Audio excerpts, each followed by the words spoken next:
What does European money look like? Whether you're planning a trip to Europe soon or if you're just plain curious, I'll be showing you that in this video today.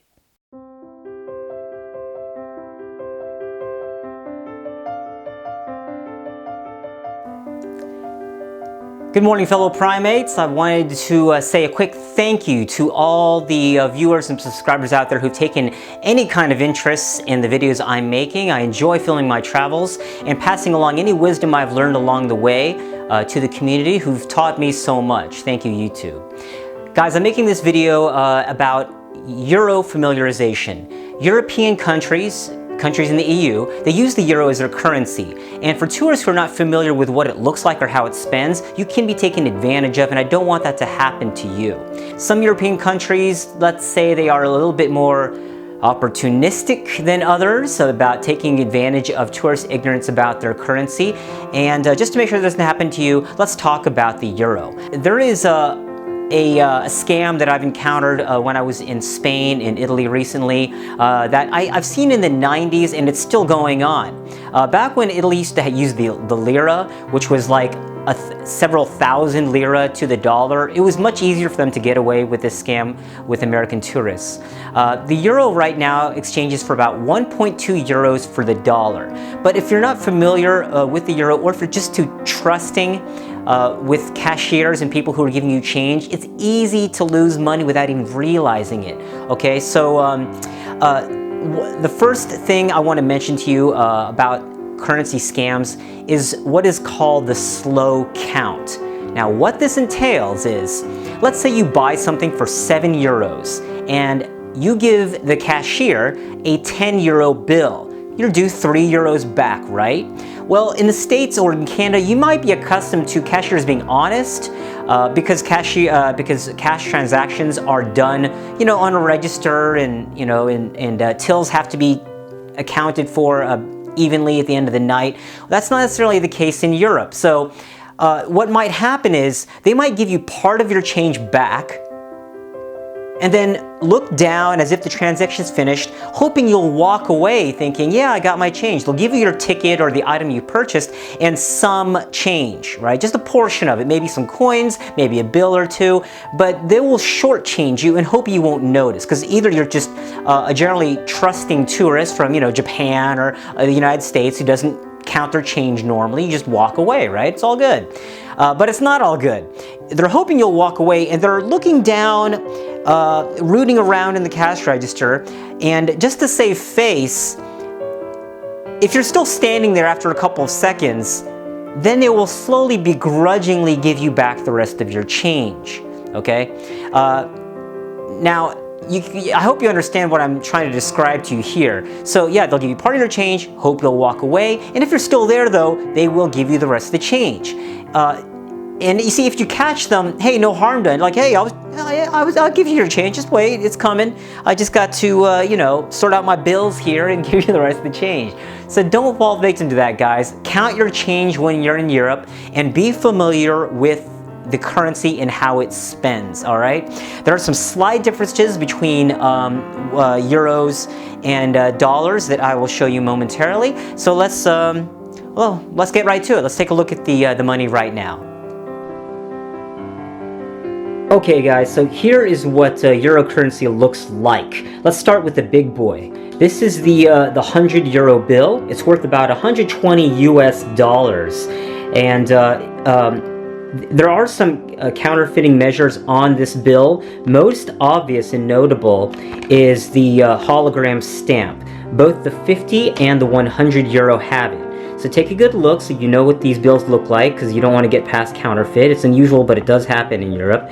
You can get past counterfeit bills if you don't know what the heck it looks and feels like. Yeah, okay, so yeah, the 1500 have these hologram stamps, whereas the 20, 10, and 5, they have hologram stripes right there, as you can see. Okay, so this is, yeah, once again, the 100. This I only use, to put in my money belt, because unless you're paying for a hotel or some other very large transaction, a $120 bill, you're gonna have a hard time breaking this guy. So if you're at a bank or at a a currency exchange place or your hotel, try to get these broken down. Otherwise, when you're out and about in Europe on the streets, it can be a little bit of a pain in the butt to try to get these broken, all right? The 50 is the largest bill I generally carry around with the intent to spend for daily transactions. All right? And yeah, this 50 is about 70 bucks, and I only need it for things like long taxi rides or really, really nice meals. That's the only thing I ever really need a 50 for. The 20, that's what that looks like. Take a good look at that. And of course, the 10. Notice that, like I said, the 10, the 20, and the 5 euro bill has the hologram stamp.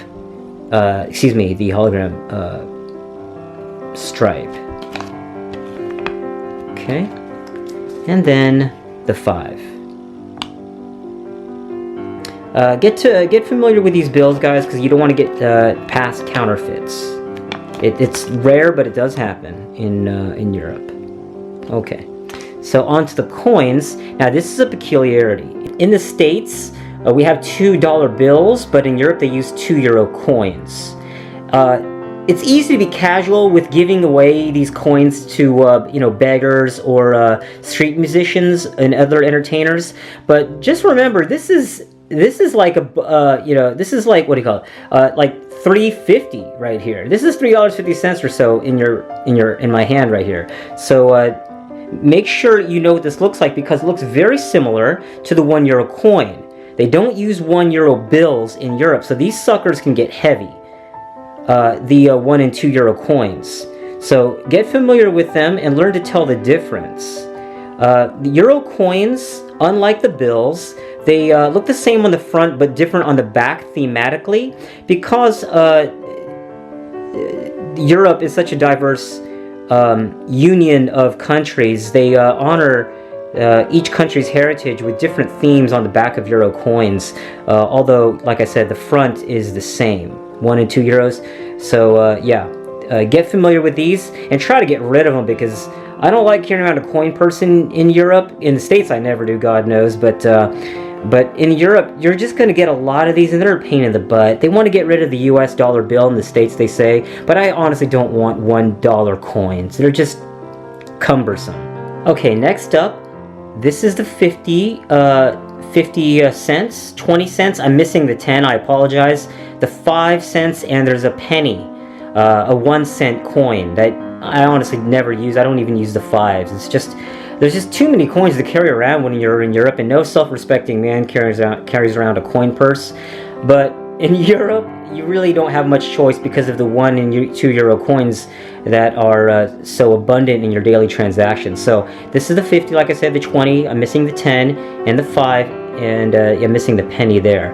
But let's take a look at the back. And like I said, these also, the backs of euro coins look a little different from time to time. The backs are not uniform, although the front of the coins are. Okay, so those are the euro bills and coins, you guys. So take a good look and get familiar with them all. Play back the video if you have to and share it, because I want everyone to have a good time when they go to Europe. It's one of my favorite countries to visit. For those of you who are about to be leaving for a trip to Europe, or if you're just curious about what euros look like, thank you very much for watching. Give me a thumbs up if you approved of the content. I appreciate any subscriptions or comments you guys might have, as I am just doing this for fun and having the time of my life doing it. Thank you for watching. Arrivederci.